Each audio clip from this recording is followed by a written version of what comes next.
Hello friends, welcome to our channel crypto with Vishal. तो guys, जो हमारा आज का वीडियो है वो जो कल हमने शॉर्ट अपलोड किया था नाइट में, उसी के आगे का पार्ट है। तो मैंने आप लोगों को एक थोड़ा सा ओवरव्यू दिया था कल कि क्या फट जो है नया स्टार्ट हुआ है बाइनेंस और सीजी के अगेंस्ट। थोड़ा डिटेल में उसके बारे में आज के वीडियो में बात करेंगे। इसी के साथ गाइज, मैंने आप लोगों को 3 दिन पहले ही बता दिया था कि थोड़ा मैं ट्रैवल करता हूँ, जिस वजह से अपडेट जो है आपको थोड़े लेट मिलेंगे। तो क्या हुआ है बात करते हैं। तो ये अपडेट मैंने आप लोगों को दे दिया था कि CFTC ने यहाँ पे सू किया है किसको, बाइनेंस के CEO सीजी को, और उसी के साथ साथ बाइनेंस को। यहाँ पे एलिगेशन जो है वो थोड़े से सीरियस है, जिसका इम्पैक्ट बिटकॉइन के प्राइस में भी देखने को मिला। और हम लोग एक टाइम पे 26,500-600 के लेवल को टच करा, और करंटली जब ये वीडियो मैं बना रहा हूँ बिटकॉइन का प्राइस है 27,000, 26,600 को लिख किया, अभी चल रहा है 27,000 पे अराउंड अप्रॉक्सीमेट। तो एलिगेशन जो लगे हैं वो एक 74 पेजेस का CFTC ने यहाँ पे सबमिट किया है। इम्पॉर्टेंट चीज़ें जो उसमें है वो सीजी से रिलेटेड भी हैं और बाइनेंस से रिलेटेड भी हैं। तो टोटल यहाँ पे 3 जनों के अगेंस्ट है, बाइनेंस के, सीजे के, और उसी के साथ इनके एक फॉर्मर कंप्लेन ऑफिसर थे सैम्बल, उनके अगेंस्ट यहाँ पे फाइल किया गया। 74 पेज का है, तो उसको पढ़ पाना एक एक करके तो थोड़ा पॉसिबल नहीं है। तो जो इम्पॉर्टेंट चीज़ें हैं वो एक बार हम लोग अभी आज के वीडियो में डिस्कस करेंगे। तो एक तो 7 जो यहाँ पे कॉइन टेलीग्राफ ने एक आर्टिकल सबमिट किया, और उसने 7 चीज़ें बताई हैं यहाँ पे कि क्या क्या बोला है यहाँ पे CFTC ने। तो पहली तो यहाँ पे डाली गई है, इंपॉर्टेंट चीज़ें मैं आपको उसमें बता रहा हूँ।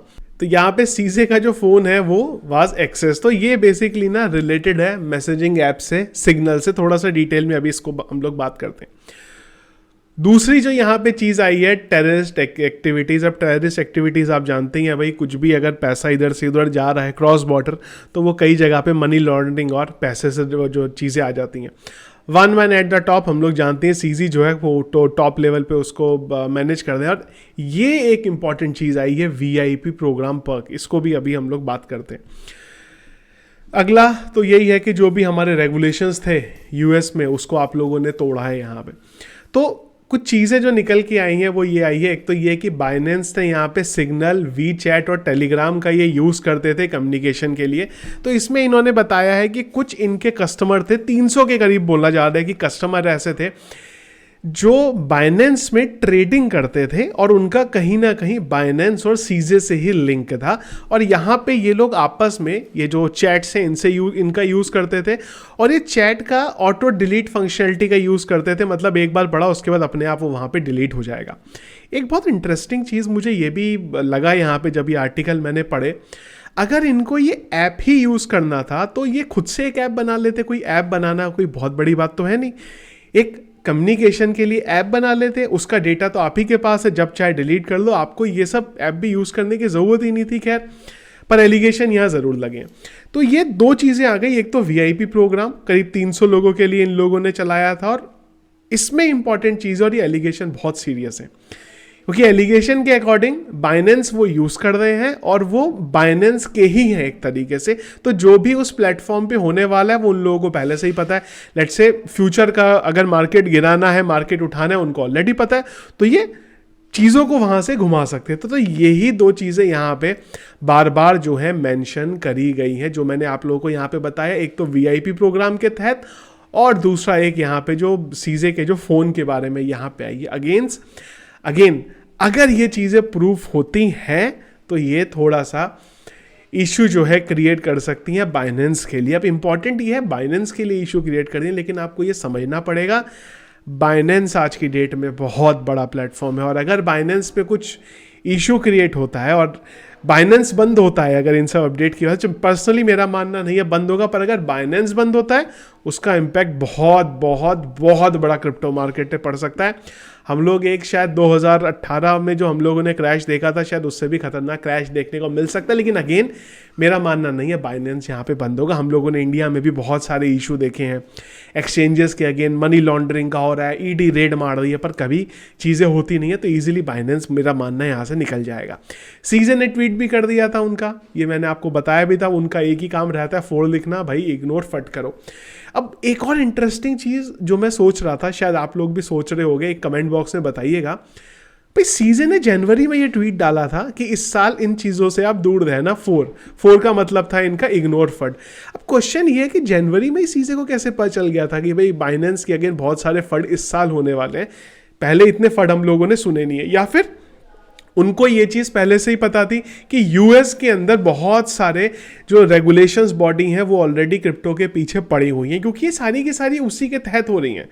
यूएस में थोड़ा क्रिप्टो को लेके अटकलें चल रही हैं, कभी एसईसी आ जाता है, कभी कॉइन बेस को पकड़ लेते हैं ये, कभी जस्टिन सन को पकड़ लिया गया, अभी बाइनेंस को, इस बार एसईसी नहीं आई पर एक दूसरी बॉडी आ गई वहाँ की। तो फंड है मेरा मानना है, मार्केट पे इम्पैक्ट जरूर डालेंगे, ये गिराएंगे मार्केट को, नीचे आएगा मार्केट, लेकिन शॉर्ट टर्म के फंड है, इजीली बाइनेंस मेरा मानना है फिलहाल यहाँ से निकल जाएगा। अगेन फंड जो अपना है वो एक्सचेंज में ना रखे, पहले से ही बात हो रही है, उसको हार्डवेयर वॉलेट में रखे, तो एक आपके लिए थोड़ा सा अच्छा यहाँ पे रहेगा। इसके अलावा एक और अपडेट है जो हम लोगों ने कवर नहीं किया था, और अपडेट अपने आप में बहुत बड़ा है, मुझे नहीं पता कि आप लोगों में से कितने जनों ने ये अपडेट देखा था यहाँ पे। तो नैस्डैक से रिलेटेड, नैस्डैक आप जानते हैं बहुत बड़ी चीज़ है, तो यहाँ पे नैस्डैक प्लान कर रही है 2023 के Q2 में रिलीज़ करने के लिए बिटकॉइन और क्रिप्टो कस्टडी प्लेटफॉर्म के लिए। तो यूएस में ना बहुत इंटरेस्टिंग चीज़ें हो रही हैं, एक तरफ इतना बड़ा अपडेट है, और ये अपडेट खैर पुराना है, मैंने इसको कवर नहीं किया था, 24 तारीख से 23-24 तारीख से ये न्यूज़ चल रही थी। तो एक अलग तरीके की चीज़ें चल रही है, एक तरफ इतना बड़ा अपडेट है कि नैस्डैक यहाँ पे प्लान कर रहा है, और दूसरी तरफ से एसईसी क्रिप्टो को वहाँ पे रोकना चाह रही है यूएस के अंदर। तो सारी चीज़ें चल रही हैं, और लास्ट वीडियो जो मैंने किया था वहाँ पे मैंने कोशिश भी करी थी ये समझाने की कि ये शॉर्ट टर्म पे चीज़ें चल रही हैं रोकने की, पर जिस तरीके से ग्लोबल लेवल पे चीज़ें चल रही हैं, डॉलर खतरे में आ रहा है, तो बिटकॉइन एक लौता ऑप्शन ज़रूर आने वाले टाइम में ऐसे होगा जो आपको मजबूरी में ना चाहते हुए भी यूज़ करना पड़ेगा। दूसरा एक और अपडेट, लास्ट अपडेट है यहाँ पर, ये आ रहा है माइक्रो स्ट्रेटेजी की तरफ से। तो माइक्रो स्ट्रेटेजी, माइकल सेलर ने फिर से ट्वीट किया, और एक ये भी कई बार बात आ जाती है कि यार माइकल सेलर ने ट्वीट किया तो मार्केट तो गिरना ही है, क्योंकि हिस्ट्री ही है। तो माइकल सेलर ने ट्वीट किया और इन्होंने बोला है कि भाई जो सिल्वर गेट का लोन था क्लियर कर दिया है हम लोगों ने, और उसी के साथ साथ 6455 BTC जो है हम लोगों ने बाई करे एट एन एवरेज प्राइस 23,238 के प्राइस पे बाई करें। अब ये काफ़ी पुराना हो गया प्राइस, अगर आप देखेंगे ना तो ये अभी तो बिटकॉइन का प्राइस चल ही रहा है, पहले यहाँ पे चल रहा था, और टोटल अगर आप अभी इनके पास देखेंगे तो 1,38,955 BTC हैं, और एवरेज प्राइस उसका बोल रहे हैं ये 29,817 का इनके पास जो पर प्राइस आ रहा है। तो माइक्रो स्ट्रेटेजी एक तरफ है जिनका बिलीव है और वो बिटकॉइन को इकट्ठे करे जा रहे हैं, दूसरी तरफ एक एसईसी है जो भाई क्रिप्टो के अगेंस्ट में यहाँ पे लगी। अब देखेंगे आने वाले टाइम में कौन क्या करता है, लेकिन हाँ ये अपडेट की वजह से थोड़े टाइम तक हो सकता है माहौल हमें मार्केट का ख़राब मिले, पर अल्टीमेटली बाइनेंस यहाँ से निकल जाएगा, मेरा पर्सनली मानना ऐसा है। ज़्यादा कुछ होगा नहीं, क्योंकि पास में भी हम लोगों ने बहुत सारे इस तरीके के फंड जो है यहाँ पे देखे हैं। और एक चीज़ और है कि जब फंड आते हैं ना तो एक साथ आते हैं, आप लोगों ने पीछे देखा होगा, और जब रिजॉल्व होते हैं तो सब एक साथ रिजॉल्व हो जाता है, फिर मार्केट अपने आप जो है पंप होने यहाँ पे लगता है। तो ये था गाइस अपडेट। तो मेरा मानना है कि ज़्यादा पैनिक और परेशान आप यहाँ पे ना हो, बाइनेंस के फंड को लेके जल्दी वो जो था यहाँ से रिजॉल्व हो जाएगा। तो ये था गाइस अपडेट, और अगेन 1-2 दिन हो सकता है कि रेगुलर आप लोगों को अपडेट ना मिले, 30 तारीख के बाद सारे अपडेट्स आपको वैसे ही रेगुलर मिले लेंगे जैसे पहले मिलते थे। तो ये था गाइस वीडियो, आप लोगों का अगर कोई सजेशन है कमेंट है जरूर एक बार मुझे कमेंट बॉक्स में बताइएगा। Thank you friends.